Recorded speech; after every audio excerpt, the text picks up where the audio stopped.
How you doing? Hey guys, thanks so much for clicking on this video. My name is Chris. Let's dive into all the movie news we got to discuss here today. We got so much going on, but also I want to thank you damn peeps out there because, yes, a little reference to a story we'll talk about here today. They're making a damn Peeps movie. But I wanted to thank you peeps who watch my channel because you guys, for the first time ever, got one of my videos on the YouTube trending page. My Space Jam Trailer 2 breakdown made it number 19 on the trending page for YouTube. Might not seem like a big deal, but to me that is huge. I never thought I'd end up there right next to Mr. Beast. And that's really only thanks to you guys who are supporting my channel, watching my videos, hitting that like button, subscribing, even the voice of Bugs Bunny and the guy who's doing the voice of Daffy Duck, Tweety Bird in the Space Jam movie, tweeted at me saying he's a big fan, watches the channel, even knows my little figures. It's getting to my head, y'all. Pretty soon I'm going to start coming out here with a fur coat and being all cocky. I need y'all to keep Fatty Elon Musk humble. But enough about that. Let's go ahead and dive into all the movie news we're going to talk about here today. We're going to be talking about whether a continuation of Godzilla vs. Kong will be happening, some Ghostbusters Afterlife talk, Spiderman 3 juicy updates, a new teaser for the Chucky TV series, like I said, a Peeps movie, a lot of movie news coming your way. So I need you guys to leave your opinions down below with everything we discuss here today. What news story got you interested? What did you automatically skip through to get to the next story? I know you guys exist out there. I watch y'all. But as always, just make sure you're hitting that subscribe button and leaving a like. It really means a lot to me. So let's dive in here with the first movie news story that it's like, what are you doing, Hollywood? But all right, let's give it a shot here. Deadline is reporting that an animated movie based on Peeps candy in the works from Wonder Street. Yeah, right here, they are making a movie out of the Peeps marshmallows. Some of y'all probably just had a bunch of Peeps this past weekend with it being Easter. And I'm a man who also loves partaking in them good Peeps, so I could only eat like 4 before I just start getting sick to my stomach. But if you don't know what they are, they just start appearing out of nowhere around Easter. They end up everywhere and anywhere, and they're just really a sugar-coated marshmallow. But here in the article, this is what they're planning to do with the animated movie. They say here, Deadline has learned that Wonder Street has acquired the film TV rights to the marshmallow candies, with the feature billed as being in the spirit of Trolls Meets Smurfs. It will follow a ragtag group of Peep characters who set out on a cross-country journey in order to attend Peep Fest, an annual brand celebration in Pennsylvania. David Goldblum is writing the film as well as producing alongside Wonder Street.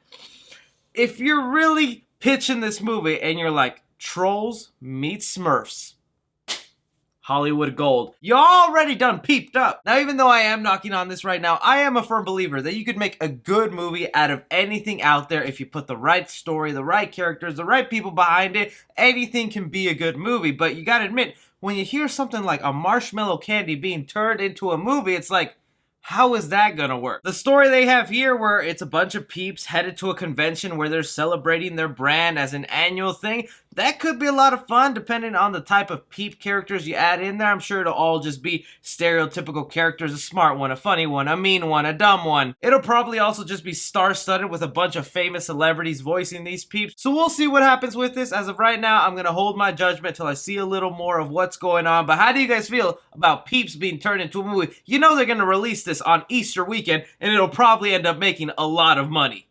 It's going to. Diving into the horror world here with some of our stories, we gotta talk about one of my favorite little horror icons, and that is good old Chucky. Now, you guys know here on the channel, I am a big fan of Chucky, and I'm really looking forward to the sci-fi TV series they have currently in the works, and they just went ahead and dropped another little teaser over the weekend. I'm gonna play it right here for you guys.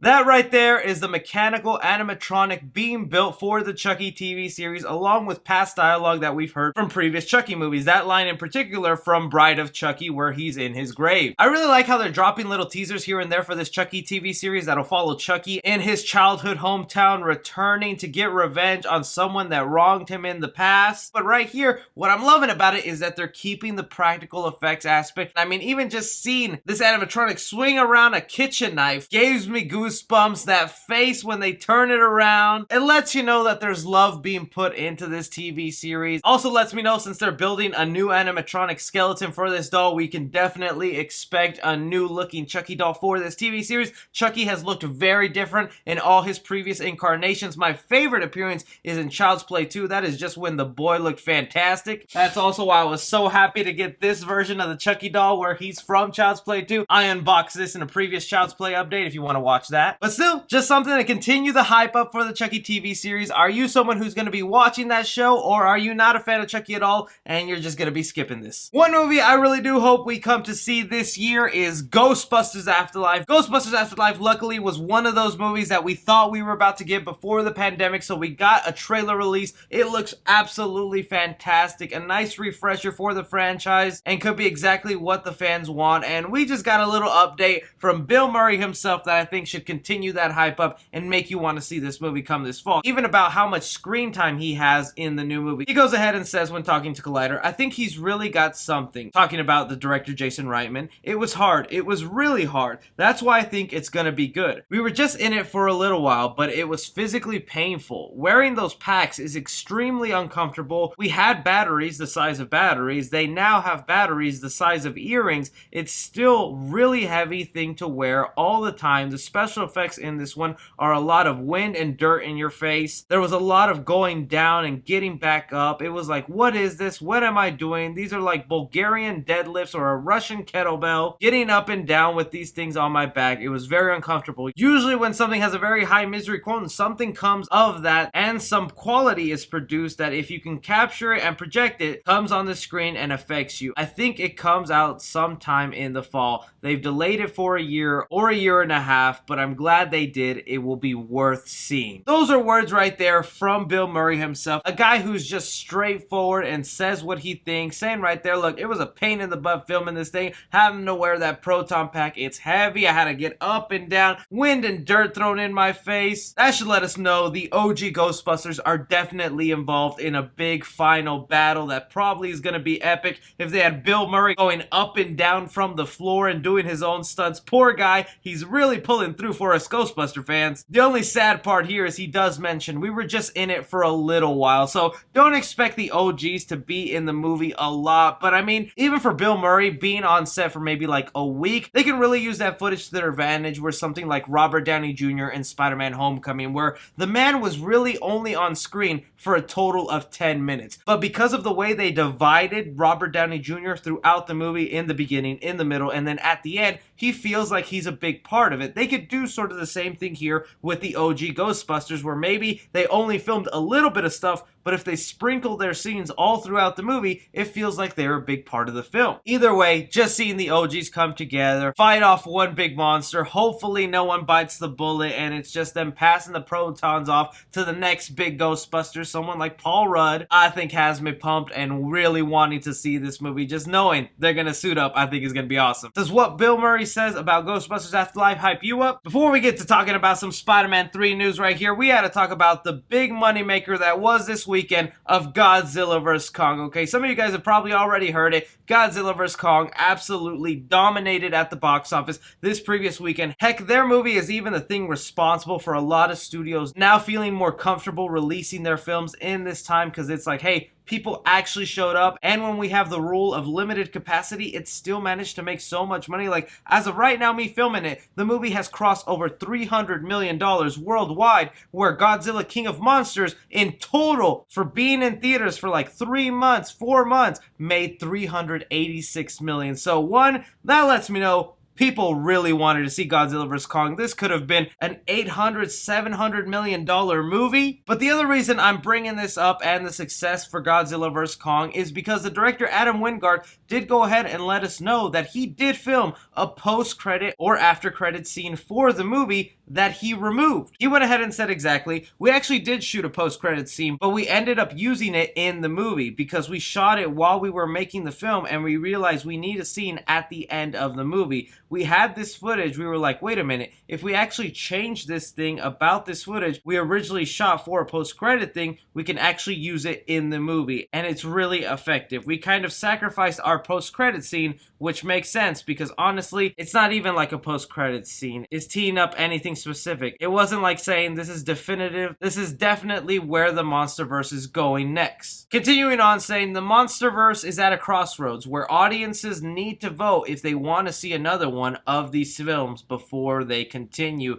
So one of the reasons is, one, the post-credit scene actually is in the movie somewhere. So if you guys have any guesses to where you think in Godzilla vs. Kong is the post-credit scene, I'm really stopping to think about it, and I don't know what scene in particular could have been the post-credit scene, but it most likely would have been some Hollow Earth stuff with King Kong. But the second part he mentions there is we have to let the audiences decide whether they even want to see more monster movies, because before Godzilla vs. Kong, every Monster Universe movie was making less and less and less money, letting the studios know people don't care about the MonsterVerse. But then Godzilla vs. Kong happens in the pandemic, and it could actually end up making more money than King of Monsters. You even also went ahead and had people doing a little bit of the Snyder Cut thing where they were saying continue the MonsterVerse, saying fine, you want to hear our voices for this world? Here you have it. And even the official account for Legendary that mainly financed Godzilla vs. Kong also tweeted out. So it looks very likely that we will get a continuation of the Godzilla vs. Kong world, whether it is Godzilla vs. Kong 2 or just separate movies of Godzilla or King Kong, which I think would be the most likely scenario, with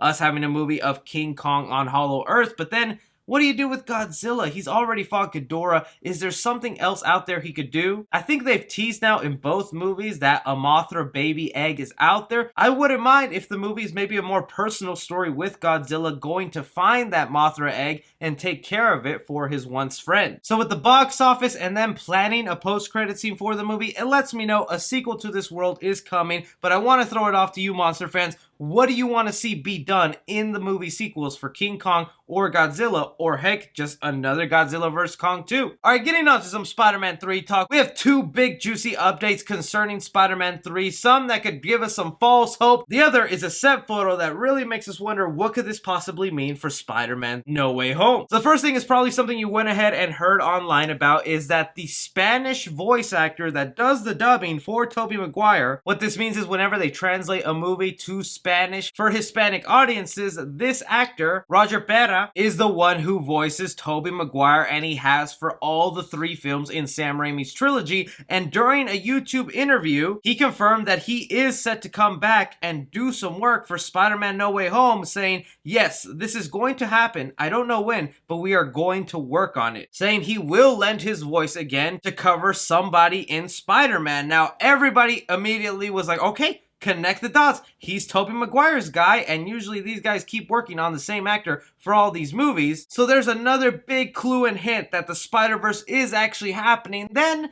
people did a little more digging and they found out this exact same Spanish actor also did the Spanish voice dubbing for Jake Gyllenhaal in Spider-Man Far From Home. So it's really up in the air to what you think this could mean. I mean, it's more likely looking now that he's going to be voicing Mysterio, and we could see Mysterio return. We've already gotten set photos of posters saying there's people in New York City that believe Mysterio was innocent and Spider-Man actually did kill him. There's even theories that Mysterio is not dead and he has like a second contingency to come back. I'm of the mindset that he is dead, but I wouldn't be surprised if he has some sort of robotic AI hologram to come back and haunt Peter a little more. And if that's the case, then it would make sense why this voice actor would be voicing Jake Gyllenhaal. If not, yeah, I really hope it's him voicing Tobey Maguire. I would love to see that boy back. The other thing that has surfaced online that is definitely causing some speculation to what it could mean is we had this person named Houston who walked onto the set of where they were filming Spider-Man No Way Home in Atlanta after the crew has already left because, well, they're done shooting the film. He found a prop left over from the movie and posted it online for everyone to see. If you zoom in, it's a poster of the Statue of Liberty with the words saying, "Meet New York City's newest and tallest Avenger, hashtag NY Liberty Avenger." You also pair that up with some reporting from Murphy's Multiverse, who goes ahead and says that he's heard insight that the big, huge climactic battle for Spider-Man 3 takes place around the Liberty. This could give us a hint to how the movie might end and something that happens in Spider-Man's world. To what I'm completely at a loss for words. Other fans are thinking maybe a little more realistically here and are putting two and two together with like Falcon and the Winter Soldier, where you see the US government really trying to push the agenda for like a Captain America and showing some of that patriotism. What if the US government goes ahead and then purposely adds a shield onto the Liberty Bell to kind of sell off that their Avengers are good people, that we should go ahead and let them in? Really, I would love to hear from you webheads out there what you think your fan theory is on this poster right here. What could it mean, and what symbolic reason could it have with Spider-Man No Way Home? There's a reason they would want to introduce it here, because we haven't seen this anywhere else unless this is a poster that's going to show up at the end of Falcon and Winter Soldier. But that is all movie news we currently have going on right now, guys. I want to hear from you guys down below. Tell me all your thoughts on everything we discussed here today. Can't wait to see what all you beautiful faces say out there. But as always, my name is Chris. Take care.